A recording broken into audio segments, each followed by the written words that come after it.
Brett Maskell was inspired by the growth of the Manuka honey industry, but quickly identified the problems within it that he's been working to overcome in his own business.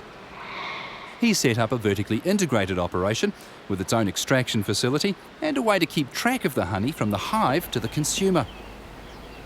There's not many beekeepers in Taranaki. A lot of the beekeepers were coming from Bay of Plenty mainly and further north, coming into Taranaki, taking the Manuka crop and then taking the produce out of the region. So one of our goals was to set this extraction plant up, extract the honey and then be able to trade in that honey.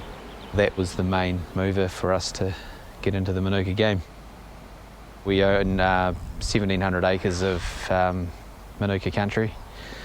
We have a beekeeping operation, an extraction operation that does contract extracting, and we have a brand that we're newly into getting to the market. Taranaki hasn't been known for that long for being a high active Manuka area, but it is.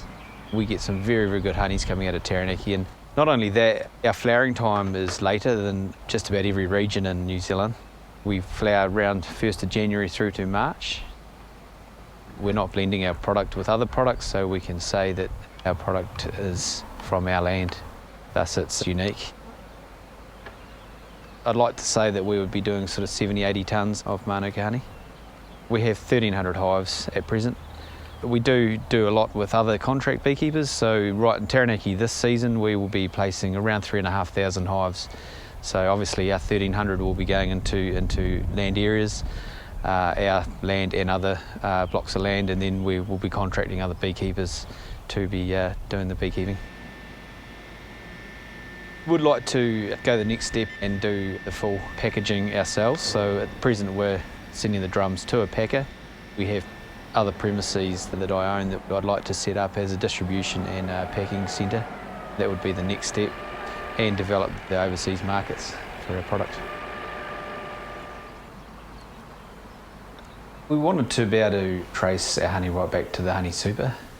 We looked at different systems. There are systems out there that use barcodes, QR codes on honey supers. We felt that the RFID was more suited to this application, being that they're actually in the boxes, so you can scan the RFID tag through the box. So we went to Callaghan and applied for a grant to prove the system up.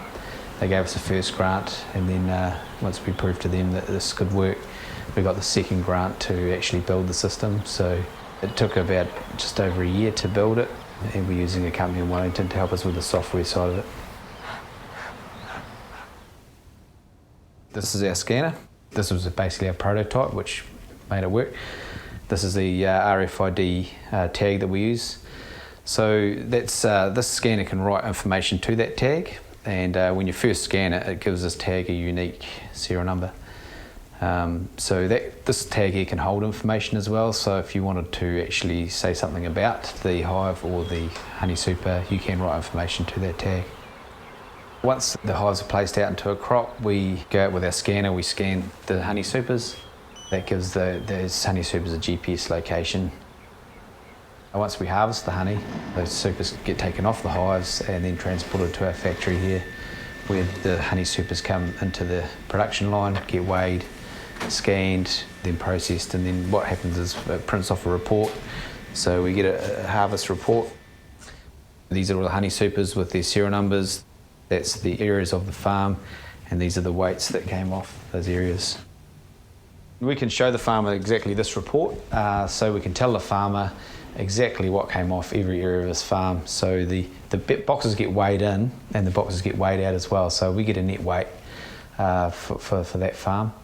It's also totally cloud-based. There's no human error that can enter into it, so everything's done by the cloud. What we're seeing on the screen is sites. These are our sites that we've scanned hives at, showing where those honey supers are sitting right now. We can't drop beekeepers in there once a week. Part of the reason why we get such good honey is it's right in the middle of the plantations. We've imported a system, it's called an ANIA system. It has a weigh scale under a pallet of 4 hives, so we can remotely monitor weights that are going into the honey supers. The Arnia system not only gets the weight, it measures brood temperature. It's got a weather station on it, so we can get day and night temperatures, measures rainfall as well. These are individual hives that we're looking at here. These are the weights down the bottom. So all this information is sent back to us via satellite to our computer, so we can sit here, remote monitor it, and we can also look at weights per each one of these on a graph. This is our brand, Naki. Obviously we're from Taranaki, so we thought it was quite good. We've trademarked that Naki symbol, but in Chinese it's Nachi, which I've been told is take and eat, so there's a link back to, from the China side of things, back to the Naki. This is our twin pack. It's got a tamper-proof seal that seals the lid to the base.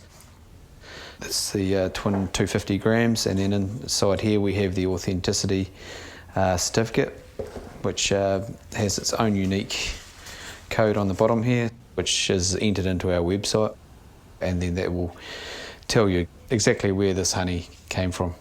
And if that code gets entered more than 5 times, there's a red light comes up on our system to say that someone is reusing that code too many times. We're looking at targeting some of the stores that sell to the Chinese community in Auckland first, and then obviously direct to overseas.